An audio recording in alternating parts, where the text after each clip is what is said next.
ایک شخص آ گیا تھا کوفے میں مولا کے پاس سرکار. اس نے آ کے سب سے پہلے وہ دربار میں گیا خلیفہ کے. اس نے خلیفہ کے دربار میں جا کے کہا، اس نے کہا جی میں کلمہ پڑھنا چاہتا ہوں. وہ بڑے خوش ہوئے کہ چلیں یہ بھی تاریخ میں لکھا جائے گا کہ کوئی مسلمان ہم نے بھی کیا تھا. انہوں نے کہا جی آئیں ہم آپ کو کلمہ پڑھوائیں. انہوں نے کہا جی کلمہ پہلے ایسے نہیں پڑھنا، شرط ہے پہلے سوال کا جواب دیں پھر میں کلمہ پڑھوں گا. ان کے ذہن میں آیا کہ یہودی ہے سوال آسان کرے گا. وہ یہودیوں کا عالم تھا، آسمانی کتابیں اس کے مطالعے میں تھی. توجہ ہے صاحبان، بات سمجھ میں آ رہی ہے جی؟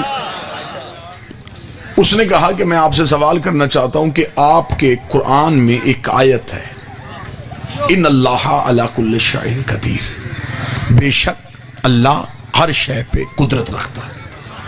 اس نے کہا کیا واقعی آپ مسلمانوں کا ایمان ہے اس آیت پہ؟ انہوں نے کہا جی بالکل ہمارا ایمان ہے اللہ ہر چیز پہ قدرت رکھتا ہے. اس نے کہا پھر سوچ کے بتائیے گا بادشاہ، کیا تمہارا اللہ جو چاہے وہ کر سکتا ہے؟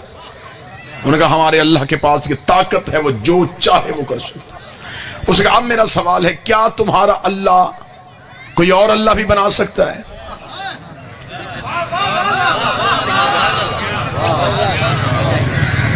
اب بادشاہ خاموش. اگر کہے نہیں بنا سکتا تو وہ کہے گا وہ کل شیء قدیر کیسا، اگر کہے بنا سکتا ہے تو وہ کہے گا وہ وحدہ لا شریک کیسا.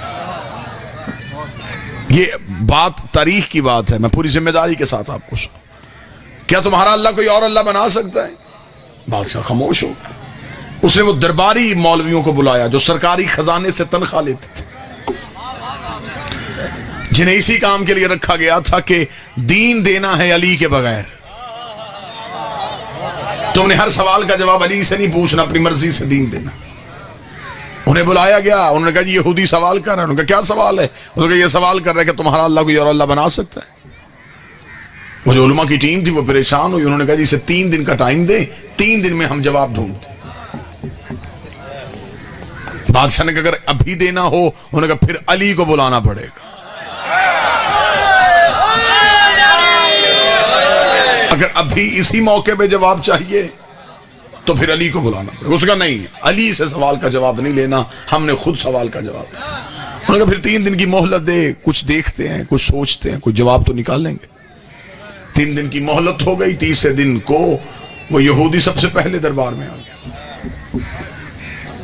اس نے آ کے کہا جی ہاں جی سوال کا جواب دیا جائے. توجہ صاحبان مکمل رکھیے گا. بادشاہ نے علماء کو بلایا. ہاں بھائی اس کے سوال کا جواب تیار ہے؟ انہوں نے کہا جی بالکل تیار ہے.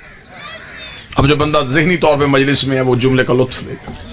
کیا جواب ملا؟ انہوں نے کہا اس کا جواب یہ ہے کہ اسے قتل کیا جائے گا. بات سمجھ آئی ہے یا نہیں آئی؟ اس یہودی کو قتل کیا جائے گا. بادشاہ نے کہا کس جرم میں؟ انہوں نے کہا توہین مذہب کے جرم میں. اس نے ہمارے اللہ کی توہین کی ہے. یہ ہم سے آگے پوچھ رہا ہے کہ تمہارا اللہ کوئی اور اللہ بنا سکتا ہے. تو لہذا اس نے توہین مذہب کی ہے، عقیدہ توحید کی توہین کی ہے، اس کا سر تن سے جدا کی. بادشاہ کو جب مولویوں نے فتویٰ دے دیا تو پھر اس کو گھبرانے کی ضرورت ہی نہیں. اس نے جلاد کو اشارہ کیا. جلاد نے تلوار نیام سے کھینچی. اس کی گردن پہ تلوار آئی. تلوار کا آنا تھا. اس نے کہکا لگایا. بادشاہ نے کہا تجھے موت سے ڈر نہیں لگتا؟ اس نے کہا موت سے زیادہ تیری بے بسی پہ مسکرا رہا ہوں. کیوں؟ اس نے کہا میں مر رہا ہوں، سوال زندہ ہے. کتنا اچھا ہوتا تو یہ موت سوال کو دیتا. میں مر رہا ہوں، سوال میرا زندہ ہے.